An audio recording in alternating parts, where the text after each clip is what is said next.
ching. Oh, yeah.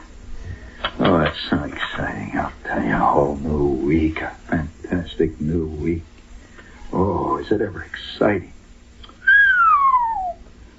6 days of sheer ecstasy. Nothing but work, and there's nothing. If you're part of the work ethic, friends, you realize that the best thing in the world for man is work, right? Oh, yes, sir. Nothing but work. Excuse me while I open this coffee. There's a coffee there. Oh, no, don't worry. We're planning very cool here tonight.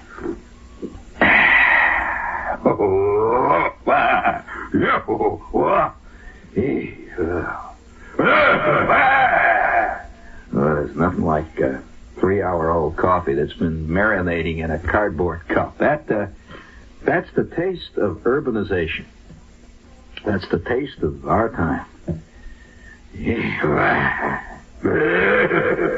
Excuse me, Jackie Gleason. Oh, we have a little note. Speaking of urbanization, it says we have a little note here. Get ready with the musico, please, if you will. Martin, hold on a minute there. Dear Gene, do you believe this? Bell Telephone, where I work, held a safety meeting a few weeks back, which was extremely informative on how girls, women, and females in general should defend themselves in case they're attacked, which is a joke in itself, since a lot of the elderly ladies at Bell Tel secretly wish they would be attacked. Well, after the meeting, they passed out these keychains. I could not believe my eyes. Well, I have one here, and I'm going to give it to you. You're going to love it. It's a keychain that was given to the ladies there. And you know what it says? Now, I'm going to need a little echo chamber there. You know what it says? Scream and run! That's all. The keychain says scream and run. Well, after they passed out these keychains, he says, I almost flipped. Scream and run. Can you imagine what would happen if someone saw my keychain? You know, my key's hanging and says scream and run attached to it. What do you think? You remember what they used to do? Yeah, when life was simple and nice and soft and warm, you know, when key change would say, souvenir of Starved Rock, Illinois. You know, or nice stuff like it. It says, scream and run, if you please. Don't forget, girls, here we go. Oh, I will scream. Oh, I will run. Yes, I will scream and run and cut out like a big fat bandit. I will go. Razzmatazz.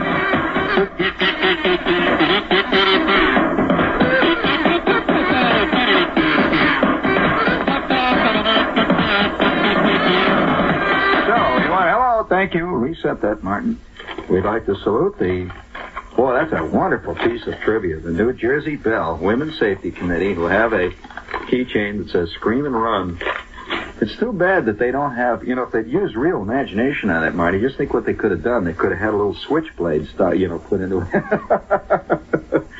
Or, you know, one of those little gas launchers, you know, scream and run. Now, what do you do if a nice man from the, from the front office makes a grab at you? Do you scream and run, or do you show him your keychain? Okay, hey, would you like that? You come right in here now. I'll give this to you. You can have this. It says scream and run on it. Gee, that's a nice slogan for a lot of people today. I think that's kind of nice. Scream and run. There you go, my dear. You'll love that. Speaking of dangerous lives that are lived by ladies, though, these days, we'd like to salute a lady, Mrs. Mike West of Hovland, Minnesota. Now, you people think, you know, you got a pretty nippy time here and there. Mrs. Hovland went outdoors, and this is, by the way, a piece from the Passaic Herald News. Oh, it's a hard-hitting, dynamic paper. And Mrs. Hovland went outdoors to tie up one of her female dogs, which apparently got loose. And she's tying it up, see? And she noticed that the animal, as she's tying it up, she's putting the thing around its neck, it edged away warily from her and sort of, you know, looked kind of funny, a little suspicious, and then ran into the woods. And then Mrs. West saw the real dog come out of the doghouse. She then realized that she had tried to tie up a very large timber wolf. What's great? You see this timber wolf going back, you know, to the woods. Did you see that thing? Did you see what she was trying to do? You know. Gee. Excuse me if I laugh, but, you know, I kind of like that. By the way, speaking of laughter, if you don't mind if I get on something here real bad, tonight, you know, it's something that we've never done before. Now, a lot of you guys in the New York area here, you know, walking around Scratch and walking up and down 48th Street, you know, in other parts of the Fun City complex here. By the way, complex has many meanings. So, yes is a medical meaning. Probably it's closer to the truth this time.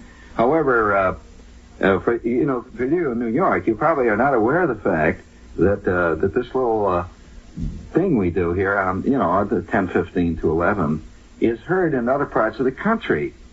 And yes, it's heard, for example, on WGBH in Boston, which is in Boston. Which is, you shouldn't be held against it, but it's never, no, it's, you know, you can't help it. It's in Boston. And it's also heard on KRAB in Seattle, which is a great name for a radio station. And it's a very bugged radio station. And the name, of course, is well selected. And they like, you know, like Kitsch or something, yeah. But nevertheless, KRAB carries the show, and KBOO in Portland, Oregon. It's another dynamic. Yeah, now all these stations, in case you're curious, are non-profit radio stations. You know, they are. They're like, you know, BII here in New York, and listener-sponsored and all that stuff. And of course, the one thing that you have going with all listener-sponsored stations is a tremendous sense of self-satisfaction. And a great, very much so, and a great sense of righteousness. It's just, you know, righteous, very much. And so that's kind of nice. And and tonight, there's other places that carry it. For example, we're on the, well, you didn't make a note of what it is, actually. You wrote all the places, but what it is some college network. What's it called? Honey, you do those things real nice. It's called,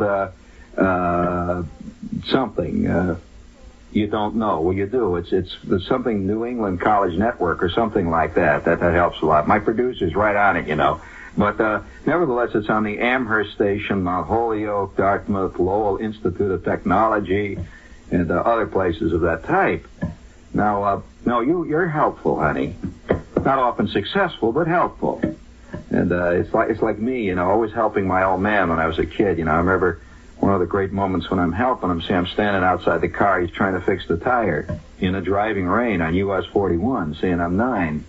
And he's taken the lug bolts off, you know, off the tire, and he's wrestling in the fantastic driving rain, trying to put on his spare. Well, now, that's a very touchy operation, especially if you're using a used jack, which you say from a car, you know, you had 9 years before, it doesn't quite fit the car, and the wind is blowing it to swing back and forth. My mother's sitting in the front seat yelling, and every once in a while a giant semi-tractor goes by, you know, kicks dirt all over him. And so he's trying to put the tire on, and he's trying to line up the lug bolts. You know, you're sort of half prone, trying to get your wheel out with those 6 screws that stick out. He's working away there. It's not easy, and I'm holding the bolts.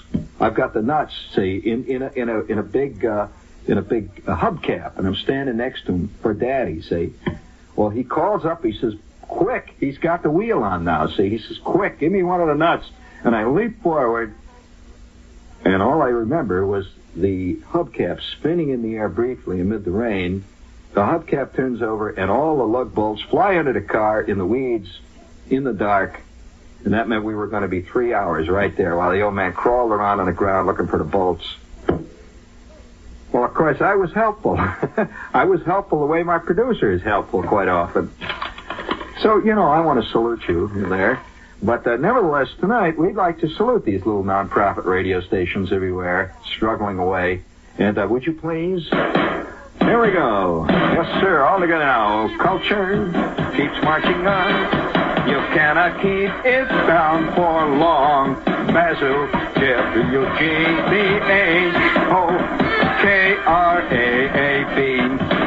K-B-O-O, we salute thee. And here's Mount Holyoke, Dartmouth and Lowell Institute of Technology, too. Hooray, hooray, hooray for culture, yeah. Culture marches on. That's enough.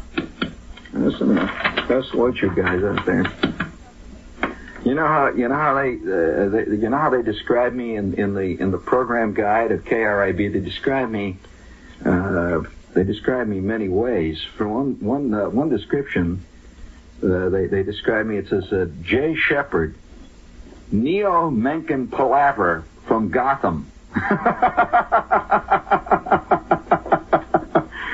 Gee whiz, that's getting big.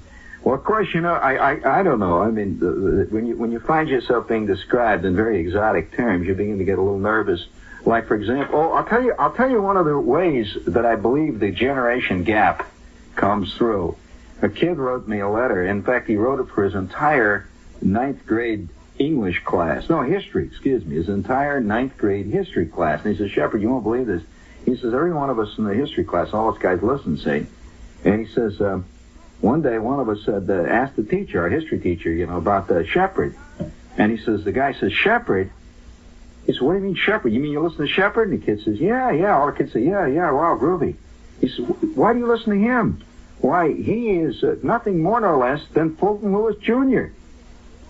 And all these kids pass. I said, Shepard compared to Fulton Lewis Jr. He says, holy smokes, I wish they'd get... If that guy thinks that of you, and what you do, I'm going to not trust him at all about the Battle of Bull Run.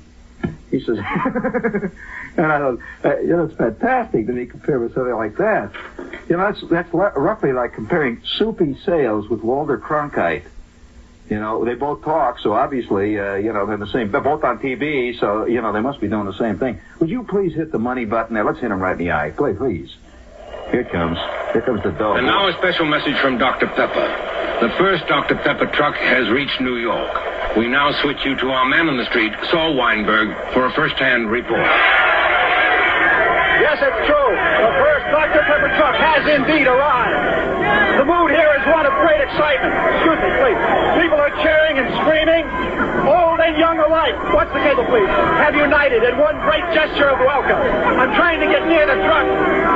Welcome to New York. How do you like it, Jersey Eddie? It's everything you said it would be. Would you like to say something to our audience? How does it feel to be the first truck to make it through? Speaking for the kid of myself, we're kind of proud. Hey, Mom, look, I made it! Well, there you have it. Some people said they'd never make it. But it's May 18th, and Dr. Pepper is in New York. Oh, that's exciting, I'll tell you. Dr. Pepper finally made it. That did it then. Well, I knew he'd make the big time. He's only been making that pop for 400 years. He finally made New York. That's good. Yeah, that's... Well, now, a lot of you out there, now, this is not part of the commercial, so don't please log it. Who's on the log out there? Some dildock is out there writing down Shepard's. No, it's nothing to do with the commercial. But I'm always interested in the fact that there are different things which are part of a whole area of the country which don't have any relationship to other parts of the country, and they're sort of like, part of the way of life. For example, it would surprise a lot of people, absolutely floor a lot of people. Yeah, thank you. There comes Russ in. They would be astounded.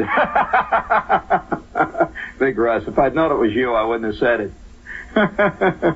No, but Russ, I'll tell you, that Dr. Pepper spot is interesting to me because, philosophically, we must look at things philosophically these days. It's a very serious time.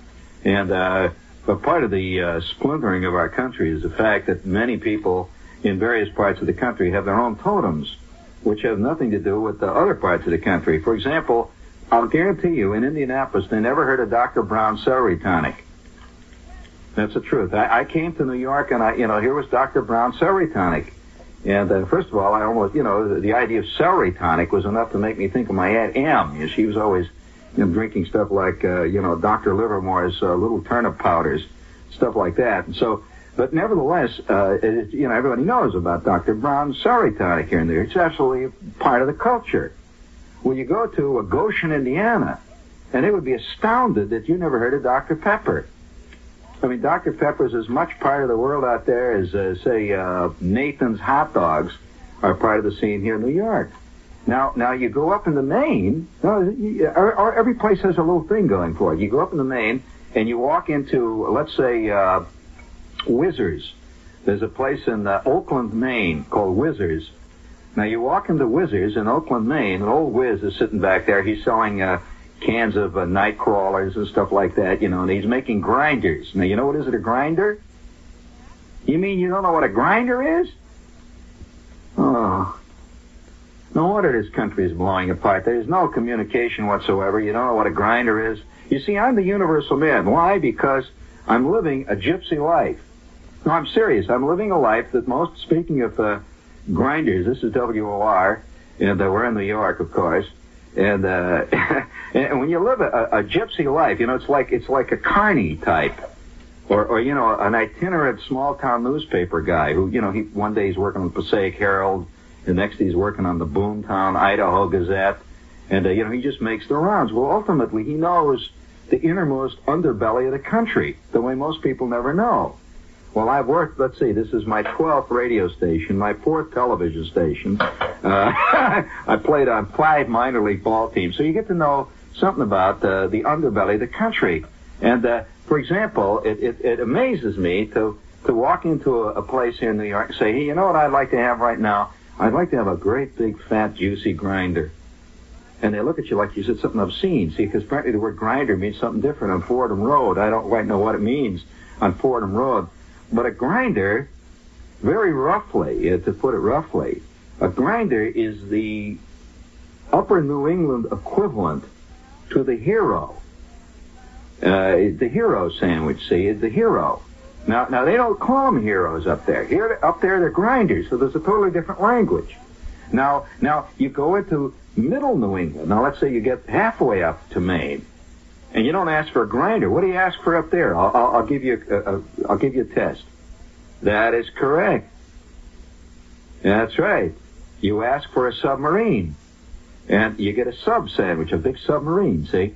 Now there are little let's put it this way. If you're going to diagram the sentence related to the hero family, the genus Herois, or the the genus Grinderoticus, you'd have to say that there are little subfamilies like the Blimpie is hanging down off one little thing, and that's really a trade name, see? But everywhere you go, there's a different name for those things.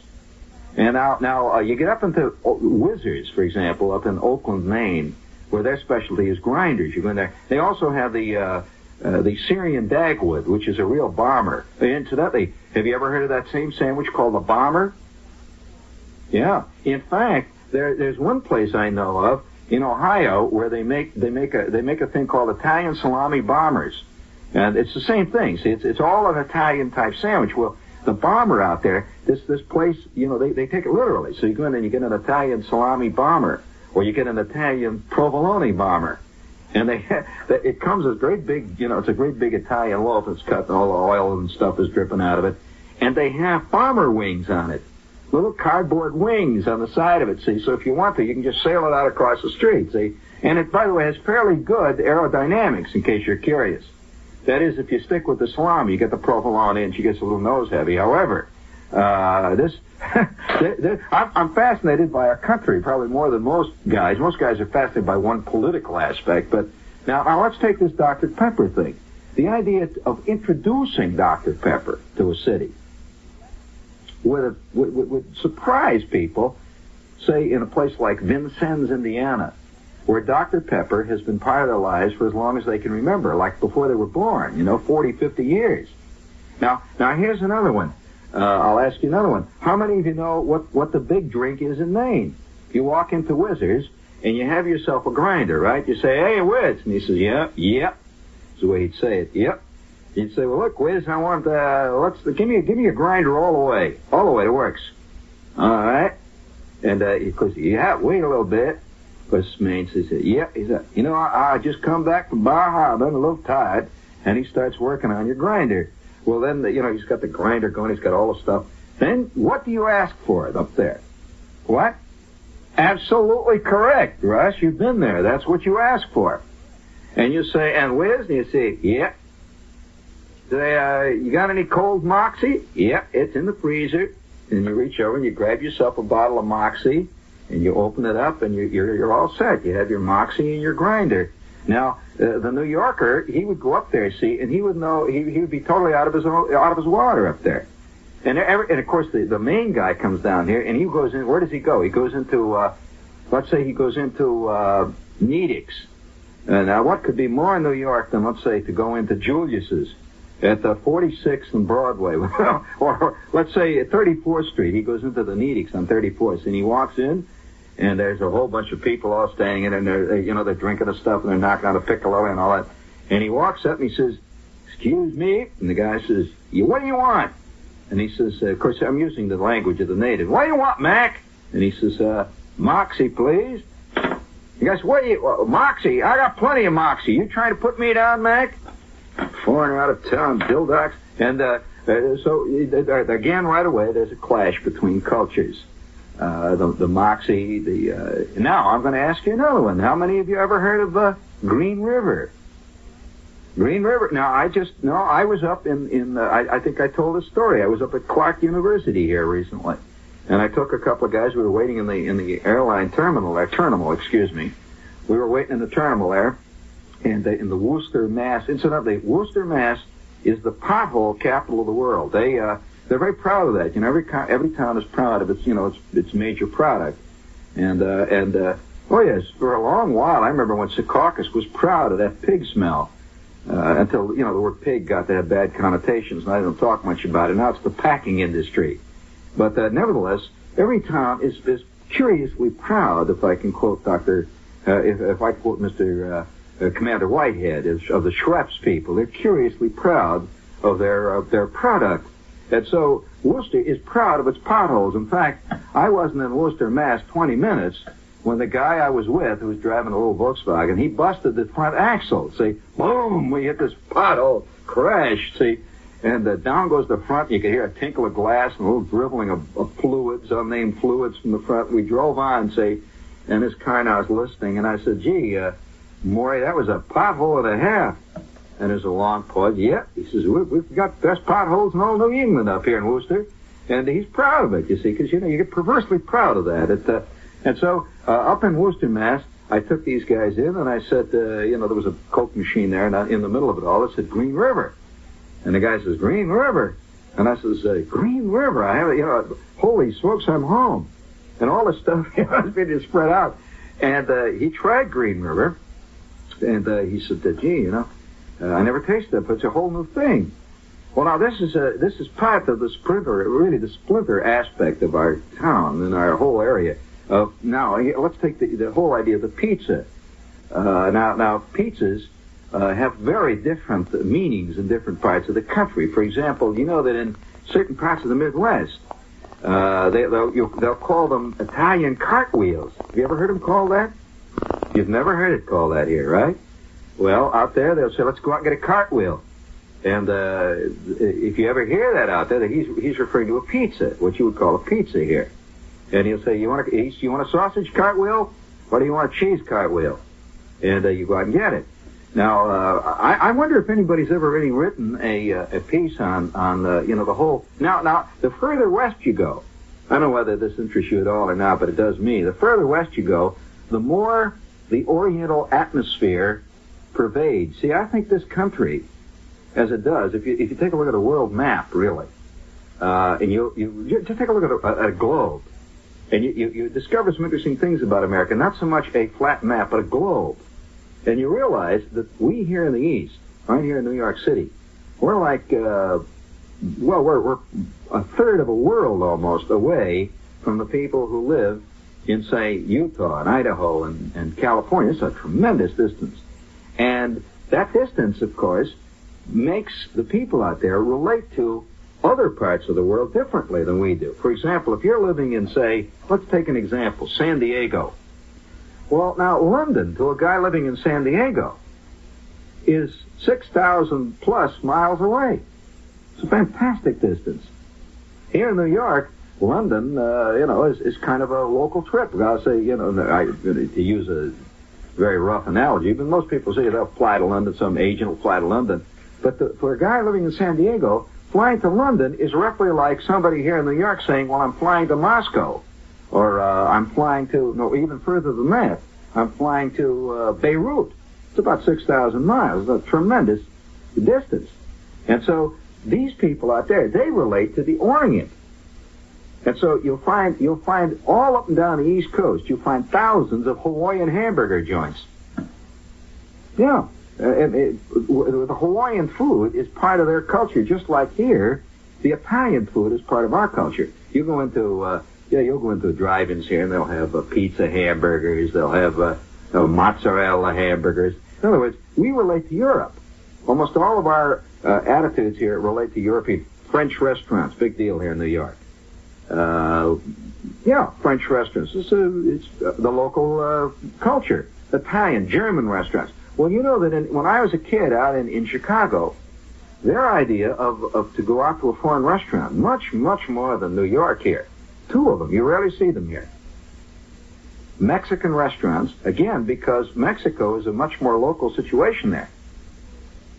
Directly south, practically, Chicago is Mexico, and furthermore, large numbers of Mexicans have come up and live in the whole area up there, just like we have large numbers of Spanish people, Puerto Ricans, and so on up here. They have large numbers of Mexicans. So when we would go out, we would, like a kid of New York will go to a pizza joint, or he'll go to, let's say he'll go to an Italian spaghetti joint or something like that. We would go, as a kid, we'd go to a Mexican place. And so we become, out in the Midwest, the average guy living out there, he is very, very conversant with Mexican food. He can tell you more about Mexican food than, the average person here in New York who thinks he knows Mexican food. And here in New York, they can tell you about Italian food. When I came out, I was amazed that, all the different Italian dishes. I would sit in an Italian restaurant, and I couldn't tell you fettuccine from Linguine. But give me stuff like, give me tacos and all the way down through con carne and all the rest of it. I could tell you what they all meant. The average New Yorker couldn't tell you what chili con carne even means. He couldn't. He doesn't know what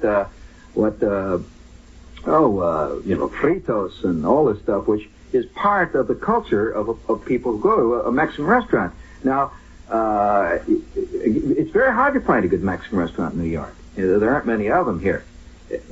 And conversely, in Chicago, it's almost impossible to find a good French restaurant. And I'm not talking about good Mexican restaurant. I'm not talking about a joint just sells chili, a chili parlor, someplace where you can get, you get Texas Red or something like that. I'm talking about real Mexican food, superb Mexican food.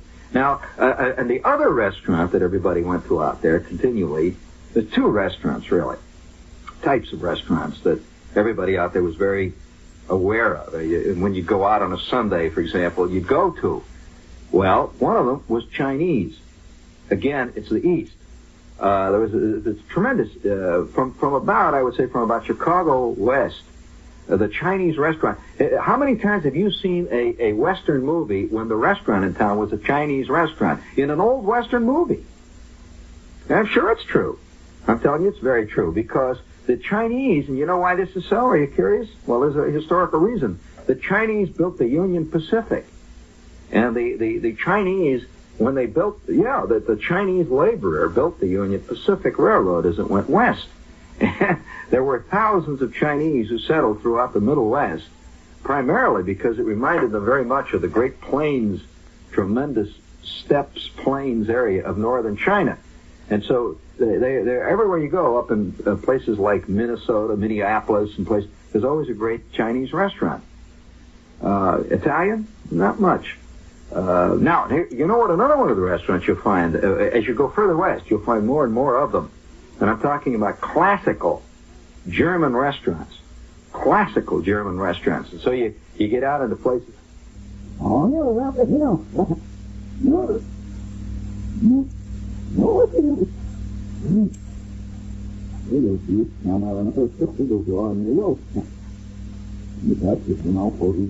Big old Charles Adams House right outside the Loop, and it's a great restaurant.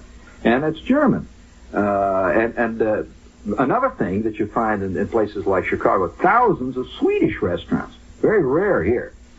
You don't find many Swedish bakeries. Well, no, that's something else. Yes, of course, kosher restaurants are a big thing here. But you'll find them pretty much around. I mean, you'll always find a kosher restaurant district. Yes, you will. In Cincinnati, Chicago, and so forth. But I'm talking about specific nationalities. A specific, that's a big difference, Marty. a specific nationality. And so the splintering of the country into various areas. Now take seafood. The idea of seafood to the average Midwesterner is very exotic. The idea of getting a fresh lobster is, well, it's obviously why. There's a reason he's far away from it. But then I'll tell you something else here that is just as rare here. It is almost impossible in a city like New York to get good, fresh water fish, which is a very different thing. So how long has it been since you've had a good steak of, say, northern pike? No, I mean a good steak of a fillet, for example, which you can get in many restaurants. You go into a Midwestern restaurant about this time of the year, by the way, and you get what they call jack salmon, which is a walleye. These are river fish, and they're superb. Now that's unusual because most people would never know what I'm talking about. But out here, they'll have a big thing. Michigan, for example, and the smelts. But now we're going round the round. You want to get the commercials out of the way, so let's get the commercials. Everybody's getting worried in there, so hit the button. How soon is the baby in mother's womb a human being? What does he do while waiting to be born? Would you believe somersaulting? How soon a cure for cancer? How drugs work? Can you fall in love at 40, 80? Story of Life, Part 1. Now on sale at your local magazine counter, gives you the facts week after week. Story of Life examines and explores your whole body. Glands, brain, emotions, the shape of your personality, erotic thoughts and passions. Story of Life, Part 1. Week after week explores and reveals the fascinating facts of life today. Story of Life in magazine format is published each week and is packed with full-color photographs and illustrations. Over a period of time, your weekly magazines build into 7 volumes of medical fact and opinion. Story of Life is exciting reading and information for all the family. Be sure to get your first copy of Story of Life, Part 1, from your local magazine counter today. Only 75 cents per copy. Get Story of Life and find out what makes you tick.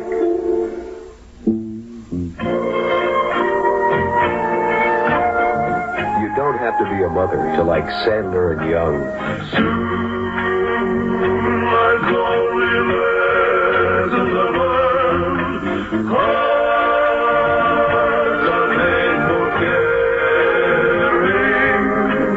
But if you are a mother, have a mother, know a mother, expect to be a mother, hope to be a mother, or have a dear friend who treats you like a mother, then you'll want to buy Sandler and Young's latest album, Honey Come Back, on Capitol Record and Tape. Honey, come back, I just can't stand each lonely day a little bit longer than the last time I held you. Seems like you don't have to be a father to like Sandler and Young. But if you are a father, have a father, know a father, hope to be a father, or have a dear friend. Hello, Tess. What was all that? I don't know. Who's Sadler and Young? No, I'm just asking a technical question. Who? I mean, I'm not putting anybody down. I'm professing my profound ignorance of the scene. However, speaking of the scene, I hope I'm not, boring you with this, but there's very little talk about America, really. I mean, about America. There's always talk about American mores, politics, and so forth. But the America, the land, is rarely discussed by people. One of the differences I find. Here's a typical difference. When a kid, say, is about 15, and it's 9 o'clock at night, Saturday night. Now, I don't know anything about that part of the country. Yes, I know that. But see, again, I only talk about what I know. And no, I'm serious. I'm not going to sit here and sit here and tell you how great the food is in New Orleans. I've never been there. However, I'm talking about parts of the country I know. And when I think of what you do in your life, you see, I mean, your actual day-by-day living and how it affects your outlook towards other parts of the country. It's a problem, and it's a profound problem, I think, today, where I think our country is not really suffering so much in 1970. Of course, it's obviously there. There's difference between the races and so on. But I think we're also beginning to suffer from something that has been the bane of many European countries for a long time, and that's profound sectionalism. Now, no, that's a very it's a real problem, and sectionalism has cursed many other countries where one part of the country will look down on another part. One group of people in one city will look down on all the others, and of course there's a great strife between them. For example, the Parisian generally looks down on all other Frenchmen. He's all the other Frenchmen are he's peasant, you know, and it's just a fact. You go to Italy and you find that the Roman tends to look down on all other Italians. And he says, "Oh, what is you are talking about Napoli? It's so ridiculous." And every country has had that problem up to a point. And I think as the country gets older, it tends to solidify that in the earlier days of a country, everybody's sort of part of the same scene, and that's about the end of it. But when sectionalism begins to develop to the point where people are drifting apart and speak different languages and so forth, that's when strife begins to really break out. I don't agree with McLuhan particularly. McLuhan has this idea of the global village, and I think it's a romantic concept, but it's not a true reality. That the more the media develops, the more people drift apart, because people are reminded of how different their world is from what they're looking at, and they don't tend to assimilate it; they tend to resent it. And so you find many people watching endless shows out of New York or endless shows out of Hollywood, and they begin to feel like they don't exist. They're not part of it any longer. You see, a few years ago, it wasn't very long ago actually, historically, many shows, I'm talking about in the media, came out of many parts of the country. So it wasn't unusual for a network show to originate in St. Louis. And there were many network shows that originated in St. Louis. People would sit in New York and listen to a St. Louis show. Oh, yes, they did. I'm sorry, don't say no, Marty. It's true. Not now. No, of course not. And so people would sit and listen to a show from Cincinnati. There were many network shows came out of Cincinnati. Of course, it's redundant even to mention the fact that Chicago used to originate many, even top television shows, ranging all the way from Kukla, Fran and Ollie, and Garraway at Large, and you got a real cross section of the country by listening to various media, various examples of the media. But today you're going to hear Hollywood or you're going to hear New York. So there's a strange kind of I think splintering, and I'm not talking like Agnew, so don't immediately write me letters. I'm simply saying that this is beginning to develop. No, you have to today. Unfortunately, people today are so prone to make snap judgments on things that you have to explain yourself 10 times over to make sure it's a difficult place. Let's say Clifton. All right, he's 15. It's Saturday night, and he's out, and he and a couple of other guys go out. Where do they go? They'll go to a pizza joint. The whole big thing is to go to a pizza joint, and they'll grab, they'll get a pizza, something like, or they'll get root beer pizza and so on. Well, now, in the Midwest, the same kid would go out, and what would he do? He would go to a chili joint. And, he goes and he gets chili, see? And, there's another phenomenon which is very rare out here, and that's the drive-in. I'm talking about the place where you drive in to get food, not drive-in theater. He drives to a place. I'll tell you what it's like. It would be as if you took, the food part of the drive-in movie, all right, and you put it beside the road. I have to explain a drive-in to a lot of people. And you drive in to this place, and they've got thousands of car hops. You never see them out here in the East. And she comes and she brings you your food and puts it on top of the windowsill of your car, and you sit and eat. And this is a whole big thing. This is the equivalent of the pizza joint to a Midwestern type. Now you go out further west, and you'll find that the kids of the same kind will go to a tacos joint. I mean, a real tacos place, and they're as conversant with the tacos as the average New York kid is with pizzas. And so the inevitable result is, of course, that when somebody from New York goes to a place where they have nothing but Mexican restaurants as a place to go out to, he believes there's no place to go to because he can't find a pizza joint. He says, "What is this place? I got nothing there," Meaning he can't find a pizza joint. Well, of course, the Midwesterner comes out and he looks in vain for a good Mexican chili joint. And he goes home and he says, you can't get a decent bowl of chili in that ridiculous town. And, it goes on and on and on. But I've always been interested in the country itself, our country. And you hear very little about it. Very few people know what Idaho looks like. Very few people can tell you what South Dakota really looks like. What a long, hot afternoon in northern Wisconsin is like. And what they eat. It's very different from here. What they eat, what they drink. You come out here in the East, and everybody drinks Scotch. You go out to the Midwest, it's bourbon. You go out to the far West, and you'll find a large number of people drinking tequila. You rarely see tequila drunk in this area. But tequila's a big drink out there. And all these various combinations of juxtaposed cultures.